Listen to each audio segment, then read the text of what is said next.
What if I told you that the woman who taught the entire world how to fall in love never truly experienced it herself? That the greatest romantic writer in history died alone? And that the books the whole world now calls masterpieces were almost burned? This is her story. December 16th, 1775. A cold winter night in the small village of Steventon, England. Inside a modest country home, a baby girl is born. Her father, Reverend George Austen, holds her in his arms and smiles. He has no idea at all, that this tiny, quiet baby girl will one day shake the entire world of literature to its core. They name her Jane Austen. Now let me paint you a picture of the world Jane was born into, because it matters deeply. This was 18th century England. A time when women were not allowed to own property. A time when a woman's only purpose, according to society, was to marry well, stay quiet, and look pretty. Women did not write books. Women did not have opinions. Women did not dare to challenge the men around them. But Jane Austen? She didn't get the memo. From the very beginning, Jane was different. While other girls her age were learning to sew and curtsy, Jane was reading. Obsessively reading. Her father had one of the largest private libraries in the entire county, over 500 books. And Jane devoured every single one of them. She wasn't just reading for fun. She was studying, analyzing, questioning. By the age of 11 years old, Jane was already writing her own stories. Short pieces, comedy sketches, parodies of the popular novels of the day. But here's what made her special, even then. She was funny. Not just clever. Not just smart. She was wickedly, brilliantly funny.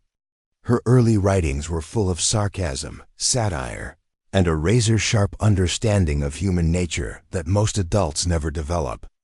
At 12 years old, she was mocking the melodrama of popular romance novels with a level of wit that would make modern comedy writers jealous.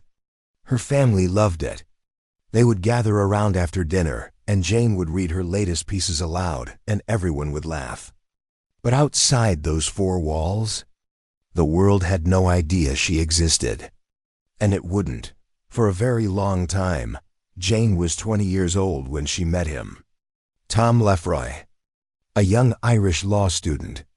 Smart, charming, handsome.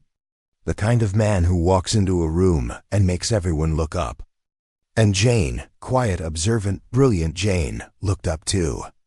They danced together at local balls. They talked for hours. They laughed at the same things, challenged each other's ideas, and felt something that Jane had never felt before in her carefully controlled, book-filled life. Something real. Something terrifying, love. But here's where the story turns dark. Tom Lefroy had no money. Jane's family had no money. And in 1795 England, when two people with no money fell in love, society stepped in and crushed it. Tom's family pulled him away, sent him back to Ireland. And just like that, the man Jane Austen may have loved more than anyone else in her entire life was gone. She wrote about it, but only in letters. Private, painful letters to her sister Cassandra. She joked in one of them about how scandalously much they had danced together, but underneath that joke, she was devastated. And what does a devastated genius do? She writes, over the next few years, Jane channeled every heartbreak, every frustration, every brilliant observation into her writing. She began working on a novel she called First Impressions. A story about a witty, intelligent young woman named Elizabeth Bennet and a proud, infuriating man named Mr. Darcy. A story about misunderstanding, pride, prejudice, and eventually, love. Sound familiar? That manuscript would one day become Pride and Prejudice, one of the most beloved novels ever written in the English language. But here's the part nobody talks about. Jane's father believed in her so deeply that in 1797, when Jane was just 21 years old, he took that manuscript and sent it to a London publisher himself. He wrote a letter. He explained the book. He even offered to pay some of the publishing costs. The publisher's response? They sent the manuscript back without even opening it. The reply from Cadell and Davies was just 3 words: declined by return. No feedback. No explanation. No encouragement. Just no. Jane was 21 years old, had written what would become one of the greatest novels in history, and the world looked at her and said, "You don't matter." Most people would have quit. Jane Austen kept writing. In 1802, Jane received a marriage proposal from a man named Harris Big Wither. He was heir to a large estate. Marrying him would mean financial security, not just for Jane, but for her entire family. Jane said yes. She accepted the proposal on a Thursday evening. And then she changed her mind the very next morning. She walked up to Harris, looked him in the eyes, and said no. She turned down financial security. She turned down social status. She turned down the one thing her entire society told her she was supposed to want. Because she could not bring herself to live a lie. Because she had written too much about real love to pretend she felt something she didn't. And in that single moment, this quiet woman from a small English village made a decision that changed literary history. She chose her truth over comfort. She chose her pen over a ring. And she went home and she wrote, "Here is something that will absolutely break your heart." Jane Austen wrote in secret. Not because she was ashamed, but because she had to. The desk she wrote at had a creaky door hinge, and she deliberately never oiled it. Because when visitors came, the sound of that creak gave her just enough time to hide her writing papers beneath a book or a piece of needlework. Think about that for a moment. One of the greatest writers in human history, hiding her work like it was something dangerous. Because in a very real sense, it was. A woman who wrote books, who had opinions, who observed and recorded and satirized society. That woman was threatening. Unsettling, strange, so Jane hid. She wrote between chores and social calls. She wrote in stolen moments. She wrote in a house full of people who had no idea what was happening on those small secret pages. And somehow, from those hidden scraps of paper, masterpieces were born. In 1811, after years of rejection and silence, Jane Austen finally got her first novel published. Sense and Sensibility. And the title page didn't say Jane Austen. It said by a lady, no name. Just a lady. Because even in publication, a woman wasn't allowed to fully exist. But something extraordinary happened. People read it, and they loved it. The first edition sold out completely. Within months, Sense and Sensibility was the talk of London drawing rooms, country houses, and royal courts alike. And Jane, sitting quietly in her countryside home, her name unknown to the public, her identity a secret, felt something shift. The world was finally reading her words, even if they didn't know they were hers. 2 years later, in 1813, Pride and Prejudice was published. The same manuscript that had been returned unopened 16 years earlier. The same story of Elizabeth Bennet and Mr. Darcy that Jane had written as a broken-hearted 21-year-old. The reaction was explosive.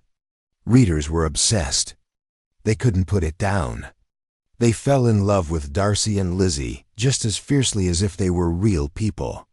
Even the Prince Regent of England, the future King George IV, was a devoted fan who kept a set of Jane's novels in every one of his royal residences. And Jane, still anonymous, still unknown, still, to the world, just a lady. By 1816, Jane was 40 years old and she was sick. She didn't know exactly what was wrong. Modern doctors believe she had Addison's disease, a condition affecting the adrenal glands. Her body was failing her. But her mind? Her mind was still blazing. Even as her health deteriorated, even as she struggled to hold a pen, even as walking became difficult, Jane kept writing. She was working on a novel called Sanditon. And even in her sickness, even in her pain, the writing was alive, energetic, funny. She refused to let her body silence what her mind was still screaming. But by the spring of 1817, even Jane Austen couldn't fight anymore. On July 18, 1817, at the age of 41 years old, Jane Austen died. She died with 2 unpublished manuscripts on her desk. She died without ever seeing her name on a book cover. She died without ever knowing, could never have imagined, what was coming next. After Jane died, her brother Henry finally revealed the truth. By a lady the author everyone had been reading and loving for years was Jane Austen, a clergyman's daughter from a small village in Hampshire. And slowly, steadily, unstoppably, the world began to realize what it had. Pride and Prejudice was translated into dozens of languages. Film adaptations were made. Stage productions. Television series. New generations discovered Elizabeth Bennet and fell in love all over again. Scholars began analyzing Jane's work with the same reverence reserved for Shakespeare. Universities built entire courses around her 6 novels. Today, Jane Austen's face is on the British 10-pound note. Today, over 20 million copies of Pride and Prejudice alone have been sold worldwide. Today, a tiny cottage in Chawton, England, where Jane lived and wrote in her final years, receives thousands of visitors every year from every corner of the planet. All of them coming to stand in the same rooms where those secret, hidden, creaking door pages were written. The woman who was told she didn't matter now defines English literature. The manuscript that was returned unopened is now studied in every major university on earth. The woman whose name couldn't appear on her own books now has her face on the nation's currency. People say, Jane Austen wrote about love. And yes, she did.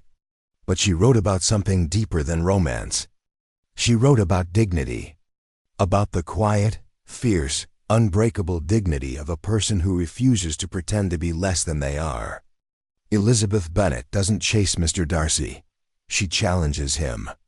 She holds her ground. She insists, in a world that tells her she has no right to insist on anything, that she deserves to be respected. That wasn't just fiction. That was Jane. Every time society told her to be quiet, she picked up her pen. Every time the world rejected her, she kept going. Every time she was underestimated, she wrote something more brilliant than anything the people underestimating her could have imagined. She never got the great love story she deserved. She never got the recognition she earned in her lifetime. She never even got her own name on her own books. And yet, 200 years after her death, when a person anywhere in the world opens Pride and Prejudice for the first time and reads that very first line, they feel something. Something warm. Something sharp. Something human. That feeling? That is Jane Austen. Still here. Still speaking. Still, after everything, winning. She was rejected. She was ignored. She was hidden away by a world that wasn't ready for her. But she never stopped writing. And that is why, 2 centuries later, we are still talking about her. The next time the world tells you that you are too much or not enough, remember Jane Austen. Pick up your pen. And write anyway.